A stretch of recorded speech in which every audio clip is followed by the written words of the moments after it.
Es bueno recordar siempre que Dios es bueno, que Dios es fiel y que Dios sigue haciendo maravillas. Y aquí estamos para seguir disfrutando de su presencia. ¿Qué estamos estudiando?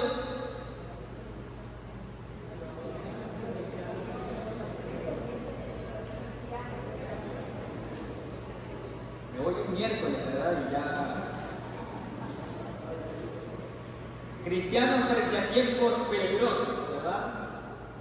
Seguimos con el segmento La voluntad permisiva de Dios y en esta ocasión, en esta noche, continuamos con el tema La prueba de Job.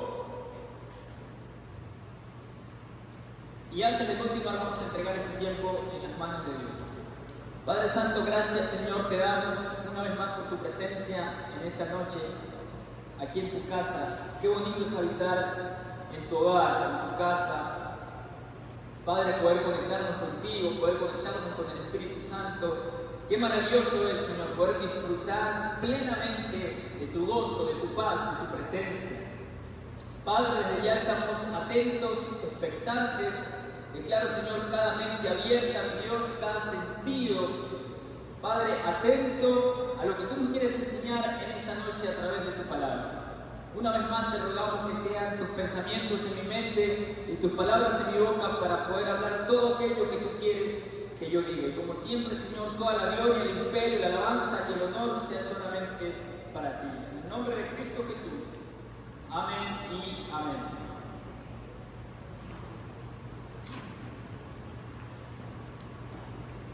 Dice en sus notas, tanto el Antiguo como el Nuevo Testamento apoyan la idea de que Satanás tiene que obtener permiso de Dios para librar una guerra a fondo contra uno de sus redimidos. El tema de esta noche, ¿verdad? Vamos a tratar un tema bastante interesante. Si bien es cierto respecto a la voluntad permisiva de Dios, es un tema bastante debatible, bueno, al menos en el mundo teológico existe mucho debate entre eruditos sobre precisamente este tema, la voluntad permisiva de Dios, ¿no? Y el sentido o la lucha en este debate radica específicamente en el hecho de si Dios, y no sé si alguna vez usted se lo preguntó, permite que nosotros suframos tribulaciones, aflicciones. Y si es así, ¿por qué razón Dios permite estas situaciones? ¿Por qué Dios tiene que permitir que nosotros, sus hijos, tengamos que padecer estas circunstancias? ¿Acaso Dios es un Dios tirano, un Dios malvado, o un Dios que se aprovecha de las situaciones adversas que sufrimos? Es un poco de lo que vamos a hablar en esta noche. Así que si usted alguna vez o en alguna ocasión escuchó a una persona hablar de este tipo de temas, o incluso usted ha tenido esta pregunta, de decir, ¿y por qué Dios tiene que permitir? Si bien es cierto, si Dios no me manda la tribulación, o si Dios no me manda la aflicción, ¿por qué entonces Dios tiene que permitir que el enemigo lo haga? ¿O que este mundo lo haga? ¿Cuál es la razón de todo esto? Pues es un poco lo que vamos a tratar en esta ocasión. Efectivamente, dentro de la voluntad permisiva de Dios está el permiso de Dios para que muchas veces el enemigo atente o proponga circunstancias adversas en contra de nosotros. Un ejemplo de eso lo vamos a ver en esta ocasión. Hay tanto en el Antiguo como en el Nuevo Testamento, y esto es importante aclarar porque hay mucha gente que dice: no, es que eso era simplemente en el Antiguo Testamento, o es que ese era el trato que Dios tenía con su pueblo, específicamente en una época que era en el Antiguo Testamento. Ahora en el Nuevo Testamento es diferente. Sin embargo, vamos a ver que tanto en el Antiguo como en el Nuevo Testamento se da esta circunstancia de Dios permitiéndole al diablo, específicamente a Satanás, atentar contra algunos de sus hijos. ¿Por qué? Lo vamos a ver a continuación. Dice, tanto el Antiguo como el Nuevo Testamento apoyan la idea de que Satanás tiene que obtener permiso de Dios para librar una guerra a fondo contra uno de sus redimidos. Job capítulo 1 es un ejemplo perfecto del Antiguo Testamento. ¿Sabe que muchos eruditos ¿Creen que el libro de Job es uno de los más antiguos de la Biblia?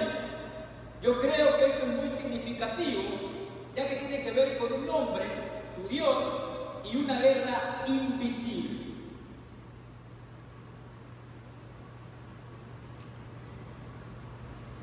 Y lo primero que vamos a hacer como actividad, ¿a cuántos les gustan las actividades? ¿Verdad? No a todos, parece. Pero bueno, la manera de hacer y de llevar este estudio de una manera un poco más dinámica, porque no quiero ser yo el único que me divierta, ¿verdad? Entonces, la primera actividad que vamos a tener, y es sencilla además, es que podamos responder las siguientes preguntas a la luz de la palabra. Job capítulo 1, verso del 1 al 12.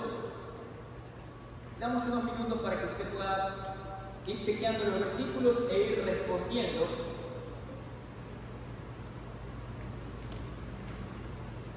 Mientras yo me hidrato, porque me dijeron que tomar agua es bueno para la salud. ¿Quién diría,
¿Cómo vamos?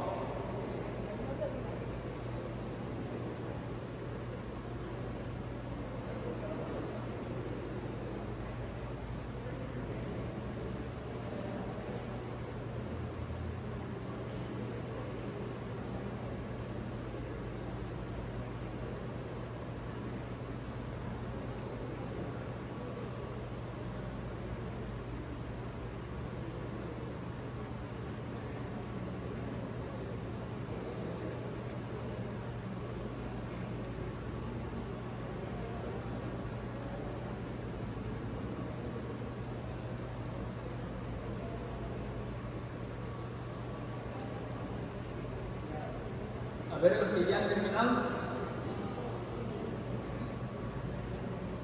Tremendo.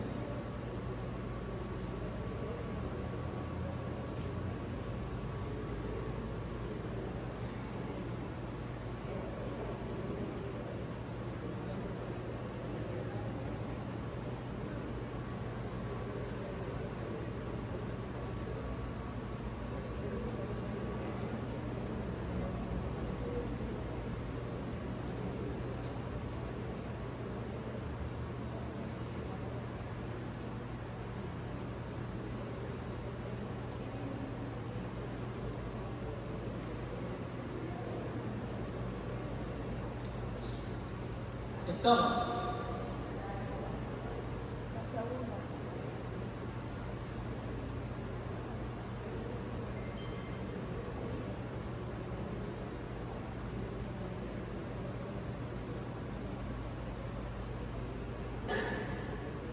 Primera pregunta, dice, ¿cómo se describe a Job en el versículo 1?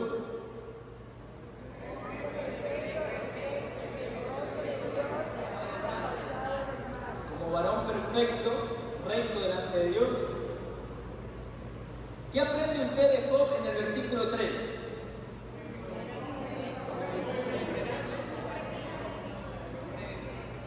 Es un hombre rico, ¿verdad? Dice, más grande que todos los orientales, o sea, no era cualquiera. Era el Elon Musk de la época, ¿verdad? ¿Quién vino con los ángeles ante el Señor? Satanás. Perfecto. ¿Qué le dijo el Señor a Satanás? ¿De dónde vienes? ¿Cuál fue la respuesta de Satanás? ¿Qué le dijo el Señor a Satanás en el versículo 8?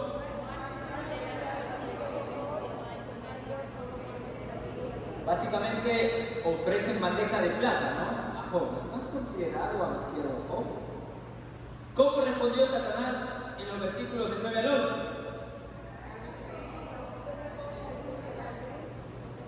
Básicamente, ¿verdad?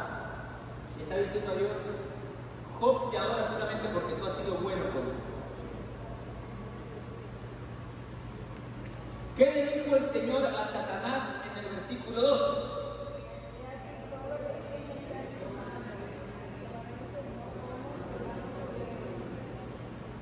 Básicamente, está en tu poder, ¿cierto?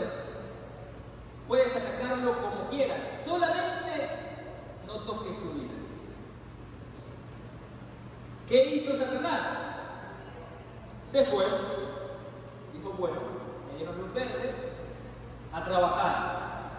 Para el resto de la historia, hay que leer capítulo 1, verso 3 al 22 de Job, y así corresponder los mensajes con el mensajero 1, 2, 3 o 4, según el orden en que aparecen en el relato.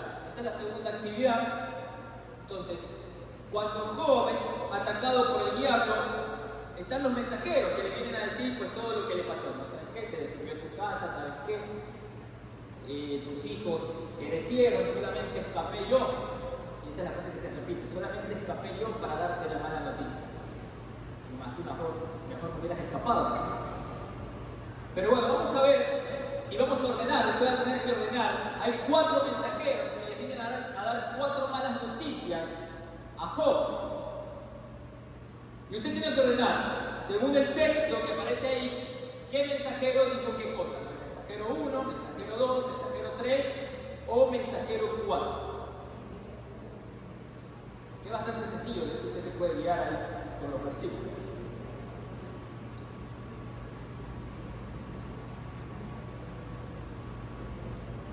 Mientras ponen una música así como de actividad, no sé si tienen ahí por ahí. Están trabajando, parece que están en la actividad también los de la consola.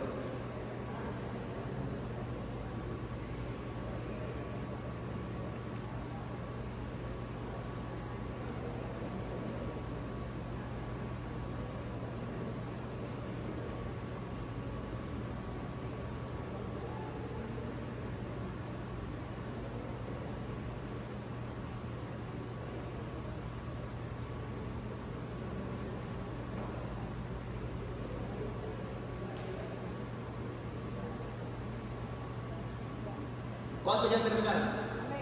Levanten la mano. ¿Vamos? Bien. Fuego de Dios cayó del cielo, que quemó las ovejas de los pastores y los consumió. Solamente escapé yo para darte la noticia. ¿Qué mensajero lo dijo?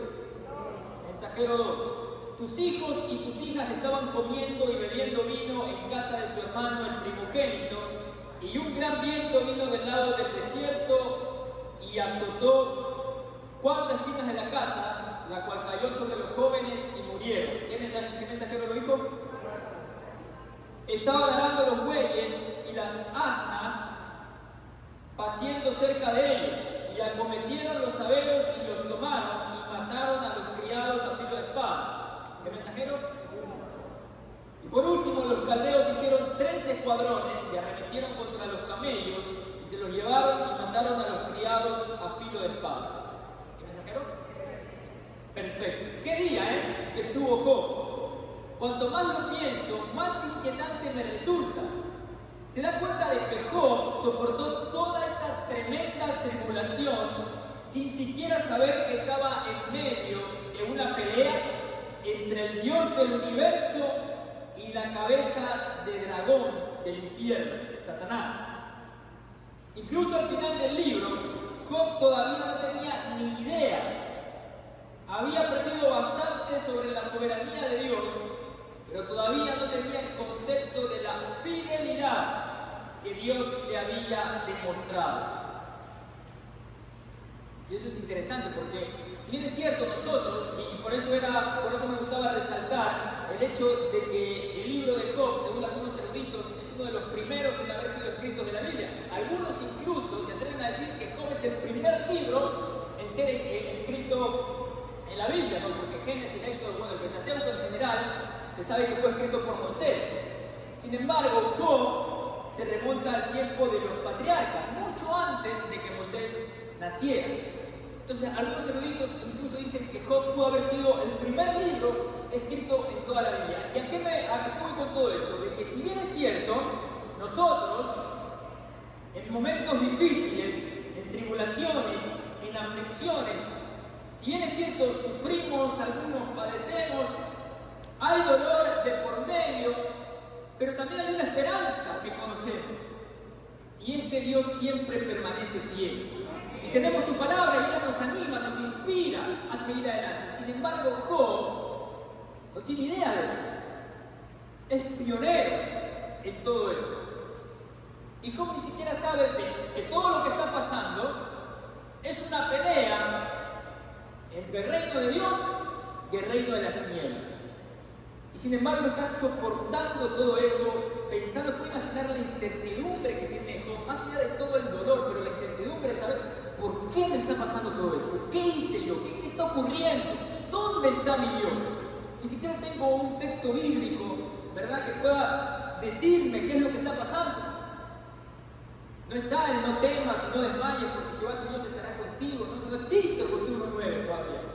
Job no tiene nada en qué basarse para saber si Dios está peleando por él. Y esa es la incertidumbre que tiene Job. Y en sus notas dice, ¿no cree que Job le hubiera pasado mejor si Dios le hubiera dicho, escucha hijo, sé que esto es horriblemente doloroso, pero está en juego aquí algo mucho más grande de lo que sabes.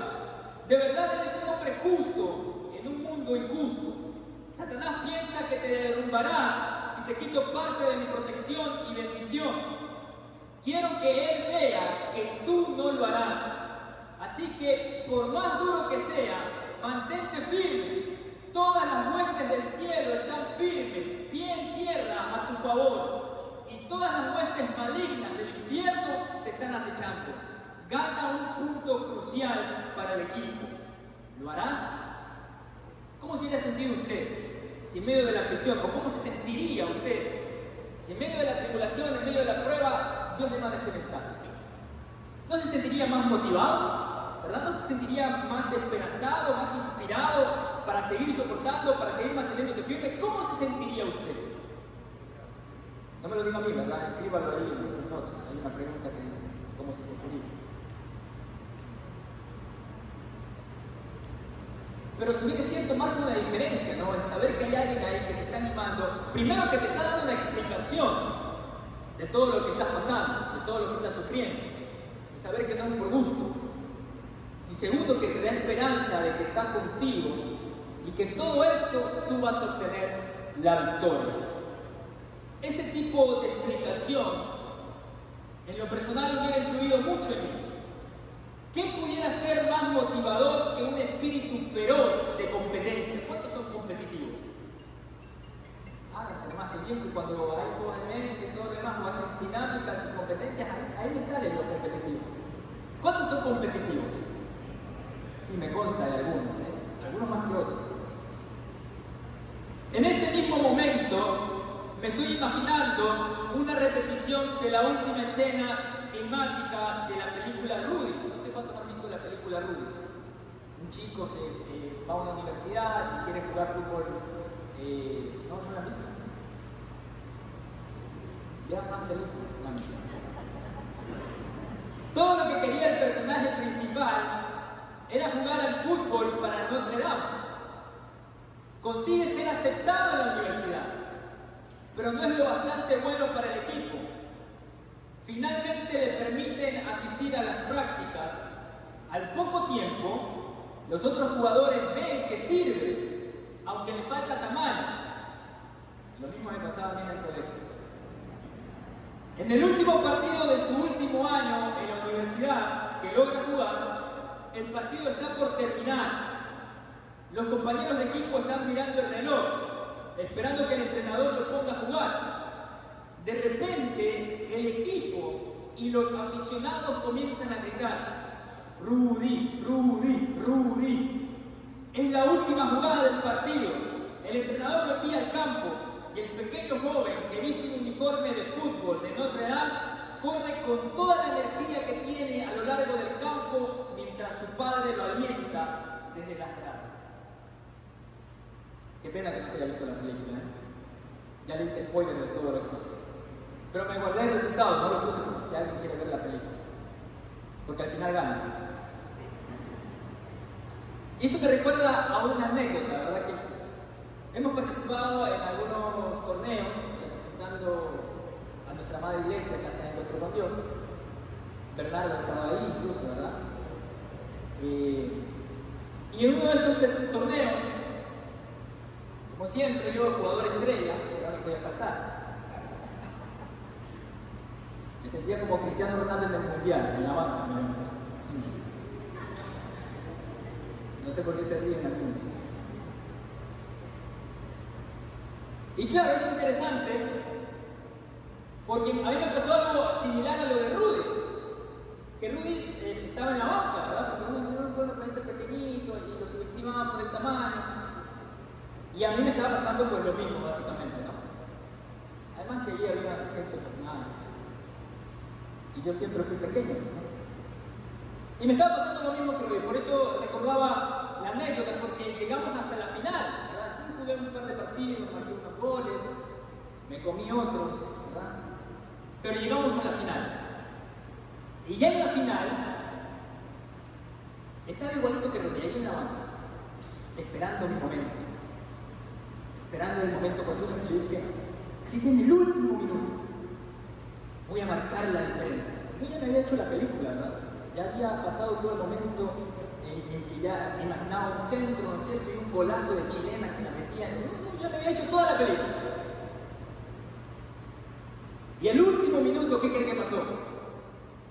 No me metieron. No, me quedé en la banca, perdimos la final por penales.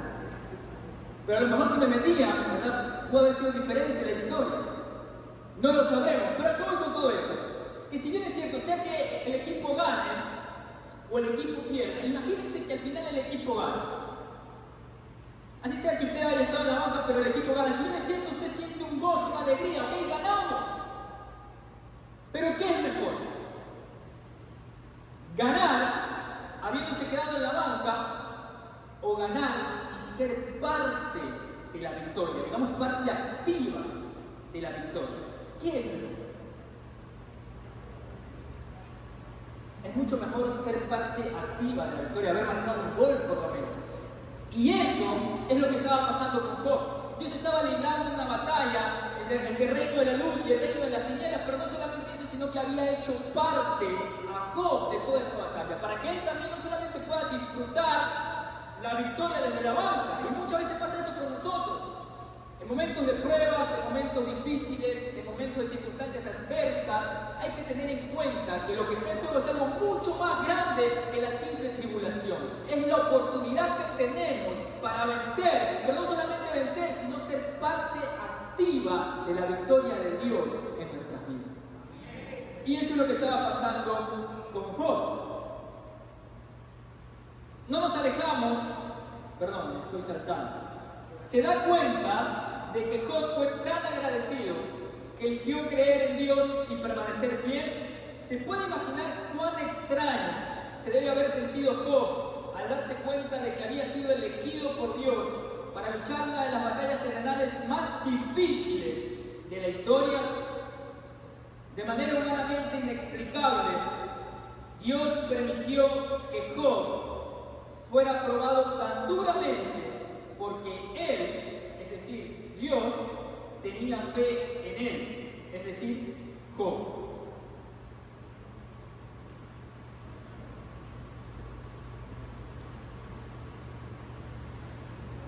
No nos alejamos de la sana doctrina al suponer que esa misma gran competencia en los cielos se lleva a cabo alrededor de nosotros. Es más, esto es exactamente lo que dice Efesios capítulo 6, versos del 10 al 12. Efesios capítulo 6, verso del 10 al 12. Por lo demás, hermanos míos, fortaleceos en el Señor y en el poder de su fuerza, vestidos de toda la armadura de Dios, para que podáis estar firmes contra las acechanzas del diablo, porque no tenemos lucha contra sangre y carne, sino contra principados, contra potestades, contra los gobernadores de las tinieblas de este siglo, contra huestes espirituales de maldad en las regiones celestes.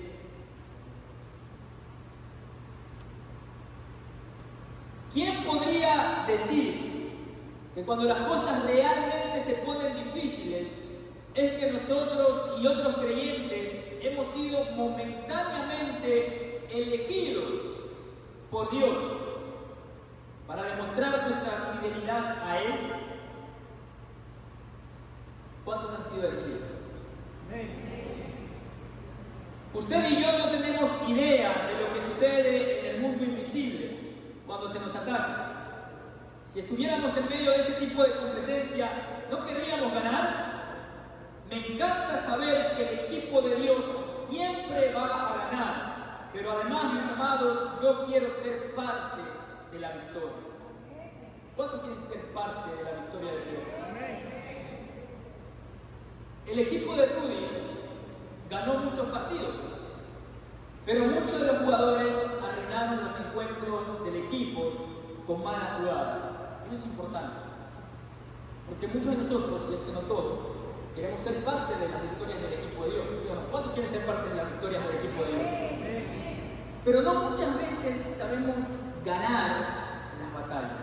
Aunque al final, aunque perdamos algunas, al final siempre Dios termina siendo fiel.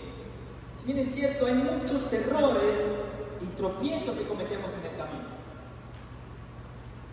Y es lo mismo que pasaba en el equipo de Rudy. Había algunos aciertos y había otros que cometían errores. ¿Y qué pasa cuando un jugador comete un error? No es necesario que se haya visto la película, pero siempre en los partidos de fútbol, por ejemplo, son 2 tiempos de 45 minutos cada partido, ¿verdad? Y hay un entretiempo. ¿Qué hace el director técnico de ese entretiempo?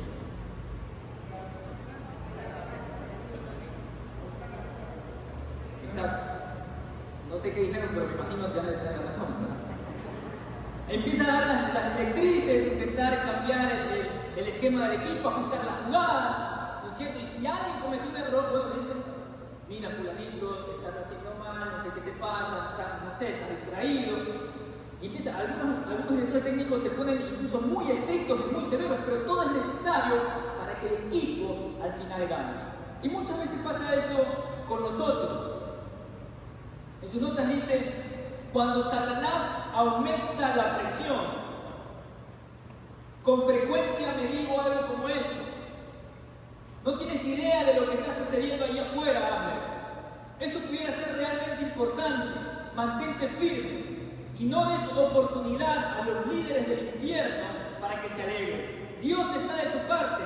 Aguarda un momento. Mis amados, tal vez ahora mismo usted se sienta mal por dentro pensando, pero yo ya he arruinado mi juego. Ya hice mal muchas jugadas.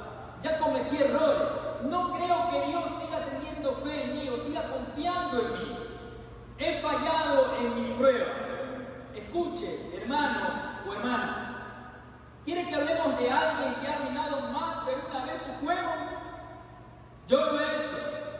Sin embargo, estoy agradecido al decir que Dios no me sacó del equipo. Me llevó a los vestuarios, me retó un poco, me dio mucho entrenamiento, un poco de aliento y me envió de regreso al campo. Su estrategia parecía ser que la competencia fuera más y más ruda, hasta el punto en que debía fortalecerme o morir.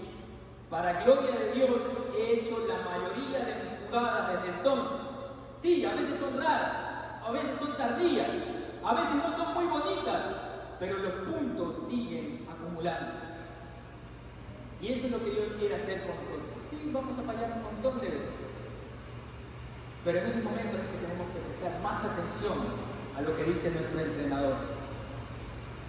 Porque al final, el punto de todo, de las tribulaciones, de las aflicciones, aún si hemos caído en tentación, es poder confiar en el poder de Dios y volver más fuertes. Es la única manera de poder ganar esta batalla. Pero queda la pregunta, ¿verdad? Queda la incógnita, ¿no es cierto?, con la que iniciamos este estudio. ¿Por qué Dios permite que el enemigo atente tanto contra nuestra vida? ¿Por qué Dios permitió que el enemigo tocara tan profundamente a Job? En un principio dice no tocará su vida, pero después incluso atenta contra su propia vida. ¿Por qué? ¿Alguien sabe? Y la respuesta, mis amados, de por qué dentro de la voluntad permisiva de Dios permite estas situaciones, va más allá de un simple para que Dios se glorifique. No tiene que ver tanto con lo que Dios quiere, no tiene que ver tanto con el beneficio de Dios en todo esto, sino con el beneficio que hay para nosotros. Y les voy a explicar. Jehová Rafa, Dios sanador. ¿Cómo podemos creer en un Dios que sana si nunca nos enfermamos? Jehová Jireh, Dios proveedor. ¿Cómo podemos creer en un Dios que provee si nunca pasamos tiempos de escasez? Ahora, esto no quiere decir, porque veo que algunos de pronto me miran asustado, esto no quiere decir que Dios busca la necesidad de nosotros para manifestar su poder, sino que aún pese a la maldad, la aflicción, el dolor y el sufrimiento que hay en este mundo a causa del pecado del hombre, no a causa de Dios, sino del pecado del hombre, aún pese a todo ese dolor, a todo ese sufrimiento, su amor sigue permaneciendo fiel. Y eso es lo que nos da la garantía, mis amados, para que nuestra fe siga creciendo, fortalecidos en el poder de su fuerza, para que de esta manera podamos decirle a este mundo, podamos decirle a este sistema, podamos decirle a todo el infierno: yo no le sirvo a un Dios de balde, yo no le sirvo a Dios solamente por sus bendiciones. Puede que el sol salga o puede que no salga, puede que la lluvia caiga o no caiga, puede que me vaya bien o puede que me vaya mal, pero mi fe sigue firme, mi alma permanece fiel y mi vida permanece consagrada. Puede que tropiece, sí, voy a caer, voy a fallar 1, 2 o 1000 veces, pero al final mi esperanza está en aquel que dijo: todo ayuda para bien a aquellos que aman. Y al final el que inició la buena obra, el que inició la buena obra en mí, será fiel en completarla hasta el día de Jesucristo. Eso es lo que nos mantiene firmes, eso es lo que nos mantiene seguros, aún en medio de la inseguridad. Aún en medio de la inseguridad. Lo que, mis amados, al final, personas justas y personas injustas, dice la palabra de Dios que Él hace salir el sol sobre justos e injustos. Lo bueno y lo malo le pasa a personas buenas y a personas malas. ¿Es así o no es así? ¿Cuál es la diferencia? Que nosotros tenemos a Dios de nuestro lado. Y la esperanza y la seguridad de que todo termina obrando para bien a aquellos que aman a Dios. Ya para terminar, ¿sigue vivo? Algunos murieron por eso. ¿Sigue vivo? Si es así, queda tiempo en el reloj. ¿Sigue siendo cristiano? Y le recuerdo que Dios no abandona a sus hijos. Entonces, no ha sido quitado del equipo. Levántese y luche. Dios quiere demostrarle al reino del infierno que usted se pondrá en pie y mostrará su absoluta fidelidad a Dios. Debe hacerlo. Los cristianos que han sido fieles a Cristo, independientemente de cómo han sido vencidos, no permanecerán vencidos. Rogarán por el poder de su Dios y se levantarán. Y los jugadores del infierno huirán asustados. Ahora puede que algún erudito en esta noche, en esta sala, me diga: sí, Albert, todo bien con tu explicación y me gustó todo eso de que Dios y el amor permanece fiel y toda la vaina esa, pero eso es en el Antiguo Testamento. No hay una base, una garantía en que Dios siga obrando de esa manera, y que Dios y su voluntad permisiva y que Él permite que el enemigo nos ataque. No hay una base sólida de eso en el Nuevo Testamento. Bueno, mis amados, es cierto que Job brinda la principal historia del Antiguo Testamento sobre la voluntad permisiva de Dios para que Satanás lance un ataque con todo su poder contra el redimido.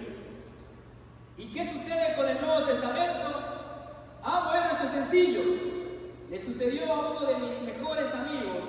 Lo veremos la próxima semana. No falte, traigo un invitado. Mientras tanto, mis amados, están pasando por momentos difíciles, de tribulación o de profunda seducción demoníaca. No desmayemos, permanezcamos firmes. Estamos en la batalla de nuestras vidas. Este es el partido final de la temporada. Marquemos otro punto para nuestro Rey. Sin temor alguno, aunque todo el infierno se levante contra nosotros, Dios conoce cada uno de nuestros pasos. Aún puestos a prueba, saldremos puros como el oro. Amén y amén.